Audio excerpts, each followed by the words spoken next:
ഈ പാട്ടിൽ നമ്മുടെ വാട്ടർ ഹീറ്റർ, സോണാസ്, ജാക്വസീസ്, വാഷിംഗ് മെഷീൻസിൻ്റെ ഒക്കെ കൺട്രോൾ എങ്ങനെയാണെന്നുള്ളതാണ് പറയുന്നത്. അപ്പോൾ എല്ലാത്തിനും ബേസിക്കലി പറയുന്നത് എല്ലാം സിംഗിൾ ഫേസ് മെഷീൻസ് ആയിരിക്കും. നമ്മുടെ റെസിഡൻഷ്യലൊക്കെ ആണെങ്കിൽ കൂടുതൽ സിംഗിൾ ഫേസ് ആയിരിക്കും, വാഷിംഗ് മെഷീൻ ആയാലും ജാക്വസി ആയാലും. അപ്പോൾ എല്ലാത്തിനും ഡബിൾ പോൾ സ്വിച്ചസ് ആണ് വേണ്ടത്. അതിന് നിയോണിൻ്റെ ഇൻഡിക്കേഷൻ ലാമ്പും ഉണ്ടാവും. ഓക്കെ, അത് ലാസ്റ്റ് ഔട്ട്ലെറ്റ് പ്ലേറ്റിൽ നിന്ന് അതിൻ്റെ കണക്ഷൻ കൊടുക്കുന്ന കേസും പറയുന്നുണ്ട്. അത് തൊട്ടടുത്ത് തന്നെ വേണം, അഡ്ജസ്റ്റൻ്റ് ആയിട്ട് തന്നെ വേണം എന്നുള്ള കാര്യം പറയുന്നുണ്ട്. അപ്പോൾ അതുകൂടാതെ ഈ വാട്ടർ ഹീറ്ററിൻ്റെ ഒക്കെ സ്വിച്ചുകളും അതിൻ്റെ തൊട്ട് ഇമ്മീഡിയറ്റ് ആയിട്ടുള്ള സ്ഥലത്ത് തന്നെ വേണം എന്നാണ് പറയുന്നത്. അതിൻ്റെ തൊട്ടടുത്ത്. പിന്നെ സോനാസ് ആൻഡ് ജാക്വസീസിലും അതിൻ്റെ സോനാർ ക്യാബിൻസിൻ്റെ പുറത്തായിട്ട് സ്വിച്ച് കൊടുക്കുന്ന കേസ് പറയുന്നുണ്ട്. അതിൻ്റെ സബ് സർക്യൂട്ട് എല്ലാം സെപ്പറേറ്റ് ആയിരിക്കണം, ഓരോന്നിൻ്റെ സെപ്പറേറ്റ് സർക്യൂട്ട് ആയിരിക്കണം ഡി ബിയിൽ വേണ്ടതെന്നാണ് പറയുന്നുണ്ട്. പിന്നെ എർത്തിങ്ങിൻ്റെ പാർട്ടും ഇതിൻ്റെ അകത്ത് പറയുന്നുണ്ട്.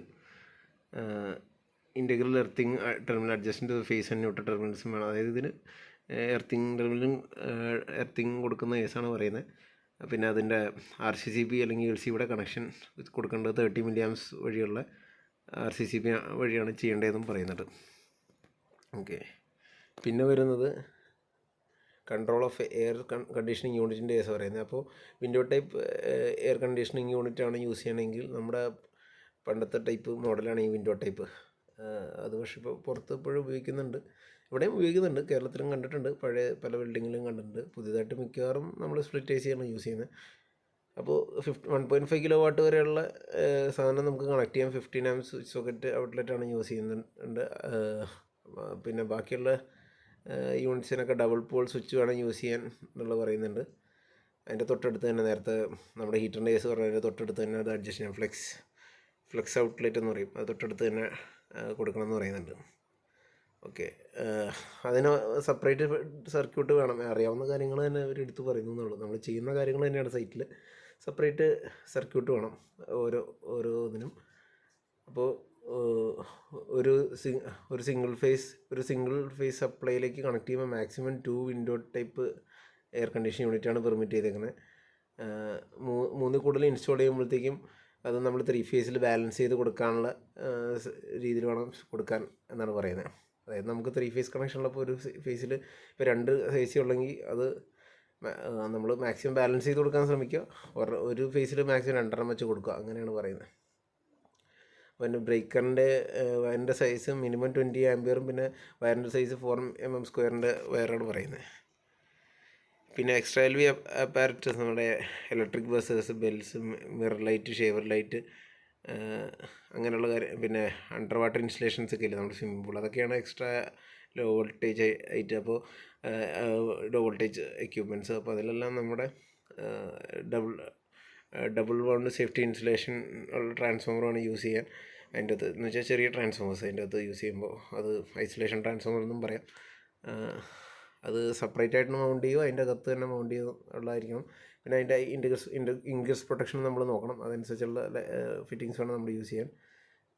ഇതിൽ സെക്കൻഡറി സൈഡിൽ ഒരു കാട്രിഡ്ജ് MCB അല്ലെങ്കിൽ കാട്രിഡ്ജ് ഫ്യൂസോ യൂസ് ചെയ്യണം. പിന്നെ ഇതിൻ്റെ ഐസൊലേഷൻ ട്രാൻസ്ഫോമർ ഇതിൽ ചെറിയ ട്രാൻസ്ഫോമർ ഉണ്ടാവും, അതിനുവേണ്ടി അതിൻ്റെ പ്രൈമറി സെക്കൻഡറി നിന്നായിരിക്കും ലൈറ്റ് പോകുന്നത്. അപ്പോൾ പ്രൈമറി സെക്കൻഡറി തമ്മിൽ ഒരു ഐസൊലേഷൻ, എന്തെങ്കിലും സെക്കൻഡറി സൈഡിൽ എന്തെങ്കിലും പറ്റിയാലും അത് പ്രൈമറി സൈഡിനെ വേറെ അഫക്റ്റ് ചെയ്യാണ്ടിരിക്കാൻ അങ്ങനെ കൊടുക്കുന്നത്. അപ്പോൾ ഇതിൻ്റെ സ്റ്റാൻഡേർഡ് BSEN 61558 ആണ് പറയുന്നത്.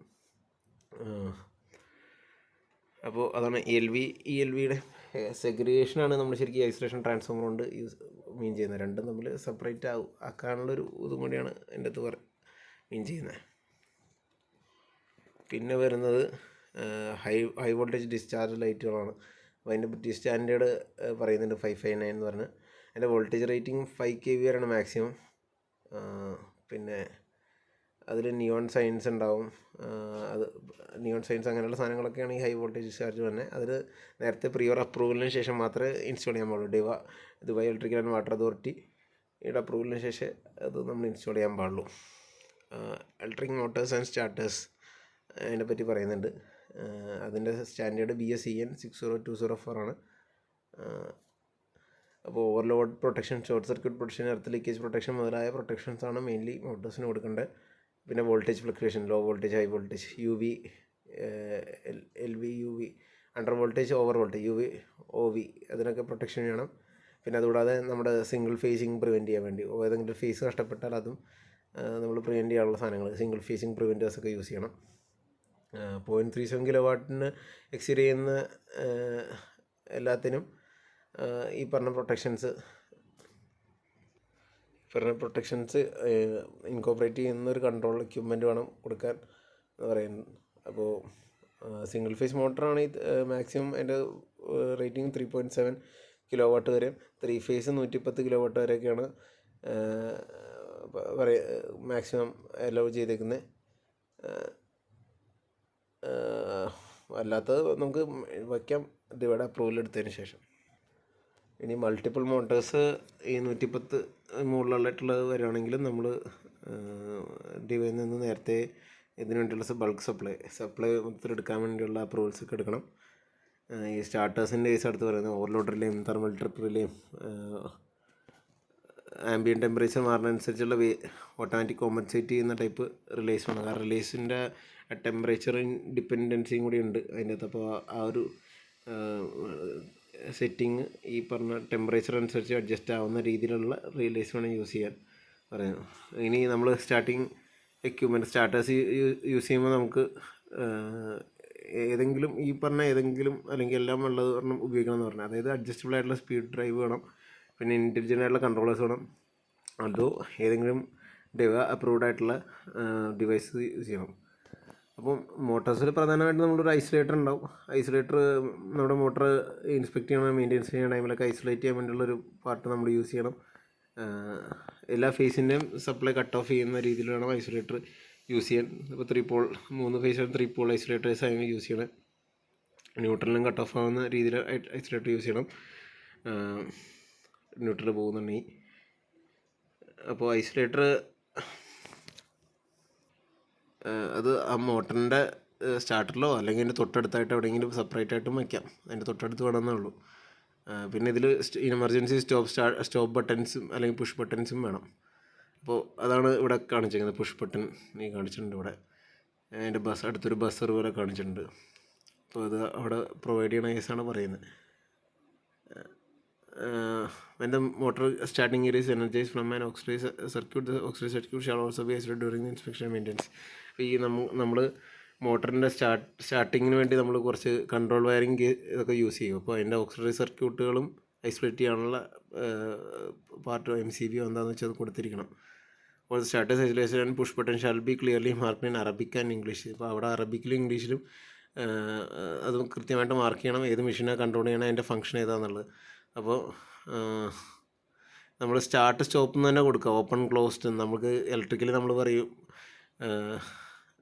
ഓപ്പൺ ആണ് ക്ലോസ്ഡ് ആണെന്ന്. അപ്പോൾ അതൊക്കെ നമുക്ക് കൺഫ്യൂഷൻ ഉണ്ടാക്കാൻ സാധ്യതയുണ്ട് ഇലക്ട്രിക്കലായിട്ടുള്ള ഒരാൾക്ക്. അപ്പോൾ അതുകൊണ്ട് സ്റ്റാർട്ട് സ്റ്റോപ്പ് തന്നെ യൂസ് ചെയ്യാൻ പറയുന്നുണ്ട്. പിന്നെ വെന്റിലേറ്റഡ് ആയിട്ടുള്ള, അതായത് കാറ്റും വെളിച്ചമൊക്കെ വരുന്ന ടൈപ്പ് ഏരിയാസിൽ വേണം, വിത്ത് അഡിക്വേറ്റ് സ്പേസ് ഉള്ള സ്ഥലത്ത് വേണം, അതിൻ്റെ ഓപ്പറേഷനും മെയിൻ്റെനൻസിന് വേണ്ടിയുള്ള സ്പേസ് ഉള്ള സ്ഥലത്ത് വേണം ഇത് ഉപയോഗിക്കാൻ എന്നും പറയുന്നുണ്ട്. പിന്നെ പറയുന്നത് സ്റ്റാൻഡ് ബൈ ജനറേറ്റേഴ്സിനെ പറ്റി പറയുന്നുണ്ട്. സ്റ്റാൻഡ് ബൈ സേഫ്റ്റി പവർ പ്രൊവിഷനാണ്. ഇപ്പോൾ കറണ്ട് പോയി കഴിഞ്ഞാൽ സ്റ്റാൻഡ് ബൈ ആയിട്ട് കുറച്ച് പവർ കൊടുക്കാനുള്ള ഇത് പ്രമിസസിൽ മെയിൻലി ടൂറിസ്റ്റ്, കൊമേഴ്ഷ്യൽ സ്പേസ് അങ്ങനെയുള്ള സ്ഥലത്ത് യൂസ് ചെയ്യണം. അപ്പോൾ അതെല്ലായിടത്തും വരും. Shopping mall, shopping centres, hotel, amusement park, museum, exhibition halls, hospital എല്ലായിടത്തും വരും. ഓക്കെ